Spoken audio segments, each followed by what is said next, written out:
ময়দানের নিয়ন্ত্রণ বৈষম্য। টঙ্গীর ময়দান, যা বিশ্ব ইজতেমার কেন্দ্রস্থল, বছরের অধিকাংশ সময় শুরাই নিজামের নিয়ন্ত্রণে থাকে। নিজামুদ্দিনের মূলধারার তাবলীগ শুধু ইজতেমার সময় সীমিত কয়েকদিনের জন্য ব্যবহার করতে পারেন। ইজতেমার সময় বরাদ্দে বৈষম্য।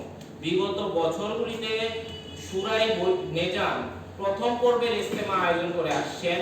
বিশ্ব মার্কাজ নিজামুদ্দিনের অনুসারীরা দ্বিতীয় পর্বে স্থান পেয়েছেন। 5. মসজিদ কেন্দ্রিক আমলে বাধা প্রদান ও বৈষম্য। বিশ্ব মার্কাজ নিজামুদ্দিনের মূলধারা তাবলীগের কর্মীরা বিভিন্ন মসজিদে গিয়ে আমল করতে গেলে প্রায়শই বাধার সম্মুখীন হন। মসজিদগুলিতে তাদের অবস্থান, দাওয়াত কার্যক্রম এবং আমল পরিচালনায় শুরাই নিজামের পক্ষ থেকে বাধা প্রদান করা হয়। এ ধরনের আচরণ তাবলীগের মূল দর্শনের পরিপন্থী এবং দাওয়াত কার্যক্রমের সংকট তৈরি করছে। 6. 5 দিনের জোর আয়োজনে বৈষম্য। শুরাই নিজাম টঙ্গীর ময়দানে 5 দিনের জোর সফলভাবে আয়োজন করেছেন, কিন্তু বিশ্ব মার্কাজ নিজামুদ্দিনের মূলধারার তাবলীগের কর্মীরা এই সুযোগ থেকে সম্পূর্ণ বঞ্চিত হয়েছেন। অতএব এই বৈষম্য নিরসনে সংশ্লিষ্ট কর্তৃপক্ষকে অগ্রণী ভূমিকা পালন করতে হবে।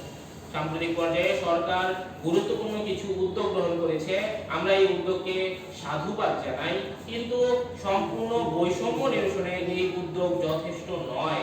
আমরা চাই এই বৈষম্য বিরোধী সরকার তাবলীগ জামাতের বিবাদমান উভয় পক্ষের মধ্যে ইনসাফ ও ন্যায় ভিত্তিক স্থায়ী সমস্যার সমাধানে উদ্যোগী হবে। তাই আমরা সচেতন ছাত্র সমাজ এর পক্ষ থেকে ইনসাফ ও ন্যায় ভিত্তিক স্থায়ী সমাধানের লক্ষ্যে নিম্নলিখিত 3টি প্রস্তাবনা পেশ করতেছি। 1. উভয় পক্ষকে যেন তাদের সর্বোচ্চ মুরব্বিদের নিয়ে যার যার কার্যক্রম, জোর, ইজতেমা ও অন্যান্য আমল পরিচালনা করতে পারে তা নিশ্চিত করা। 2. উভয় পক্ষের জন্য